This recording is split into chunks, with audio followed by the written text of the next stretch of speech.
நம்ம சிபிராஜ் நடிச்ச ஒரு சூப்பரான சஸ்பென்ஸ் த்ரில்லர் மூவி தான் இப்போ பார்க்க போறோம்.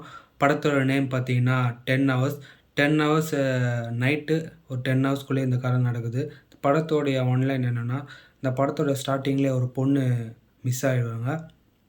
அது கொஞ்ச நேரம் கழிச்சு ஒரு பையன கொன்றுவாங்க. அது கொஞ்ச நேரம் கழிச்சு இன்னொரு பொண்ண கொன்றுவாங்க. இந்த 3 சம்பவத்துக்கும் ரீசன் ஒரே ஆளா? இல்ல வேற வேற ஆளா? சொல்லிட்டு நம்ம போலீஸான சிபிராஜ் தேடி கண்டுபிடிக்கிறாங்க. 2 hours first half, second half 2 இன்ட்ரஸ்டிங்கா கொண்டு போயிருப்பாங்க. எந்த இடத்துல லாக்மே அடிக்காது. நம்ம சிபிராஜ் சுத்தி தான் அந்த கதையே நடக்கும். சின்ன சின்ன கேரக்டர்ஸ் மட்டும் வந்து போவும். கிளைமாக்ஸ்ல தான் வில்லன ரிவீல் பண்ணுவாங்க. அங்க கிளைமாக்ஸ்ல ஒரு ட்விஸ்ட் இருக்கும். அந்த ட்விஸ்ட் உண்மையிலேயே சூப்பரா இருக்கும். ஒரு மஸ்ட் வாட்சபிள் மூவி தான் நான் சொல்லுவேன்.